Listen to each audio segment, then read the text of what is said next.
adam yatsı namaz kılgandan soň geçe tahajjud turmaga bolmasman dep aytyp oylaşan adam 2 rekat ratiben 2 rekat witru soň artda bir daha 1 rekat witru.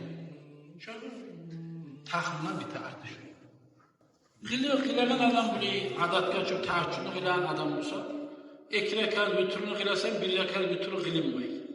Geçe turup tahajjud namazını kılgandan soň lab onu artından kılıp koyasan 1 rekat witru. Neger şu ahirинчи sutojni kılagan namazları lab ahirинчisi 1 rekatdan bitsin üçün. Allahu Teala şunu söyledi. Peygamber ne dep aytadi? Al-vitru laysa bihatmin kas salatil maktuba. Başka bu vitru namaz 5 ta namazımı vaciplerge borçluğa girmiyor bu dep aytadi. Girmegen bular walakinna sanna Rasulullah sallallahu aleyhi ve sellem Peygamber sallallahu aleyhi ve sellem şunu bize koyup gitti, yol etipti. Qala inna Allaha vitrun yuhibbul vitra fa'awtiru ya ahlal Kur'an. Allah da birdir. Bir muman ibadan artı bitirgenler suya. Hey Kur'an ahlular, iman ahlular. Bir vitrunla bittiriz artını aytım. Peygamber sallallahu aleyhi ve sellem ayta kardeşler. Ben eşittim diye Peygamber sallallahu aleyhi ve sellem'in burayda da aytar. Al-vitru hakkun faman lem yutir feleyse minna. 3 kere aylandırıp ayttık Peygamber'dir. Şu vitru etmek, vitru namazı kılmak haktır Müslüman kişi usuluna gerti. Tohtaşyan bolmasa yaramay yazattır dep aytdı. Şunu kılıyız, şunu kılmayan bizden tuğulur dep aytdı Peygamber.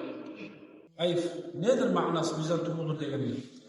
Ay faman lem yasil vitre feleyse ala siratina.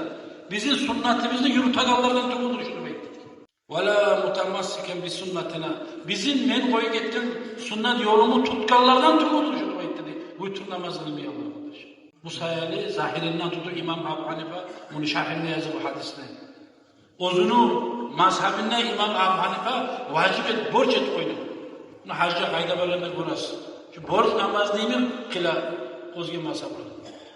Ama İmam Şafii borç namazlar 5 de namaz bunu güçlü sünnetlerden hesap ettim. Bunu vaciplerle gelirmedi. Ama Abu Hanife ozgi mazhablarda vacip. Geçen konu yağmur olsa neyi temsil ediyorlar?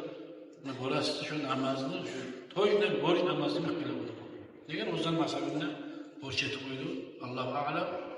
Meni ummatimde alimlere ihtilaf düşmanlığı da rahmedir min ummatime dep aytdı Peygamber sallallahu aleyhi ve sellem. İslam'dan biri borç ete, biri sünnet ete. Bu ne alim albaytı istegen olmaz. Meni ummatimde alimlerin ihtilaf bolmaklığı da rahmedir alama dep aytdı Peygamber sallallahu aleyhi ve sellem. Olanın hakkını bize hiç bulanmadım diyoruz. Degan 4 ta mazhab to'xtashgan, gerti, shulardan chiqqan odam adashganim haqsiz.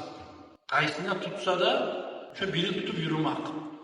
Qaysi ummaylimsa yengillardan alim atilib chiqmak bu shariatning yo'lidir. Bir sebep bo'lmagandan so'ng, bir tupikka tanga urilmagandan so'ng barib, yo'l tavib olmaysang, qarab inshan mazhabga chiqib qaytarib hizga kalyaga tushasan. Yengilik izlab aylanmak bu shariatni buzan aylanmak. Şuraya kardeşler, vitrinin işi de.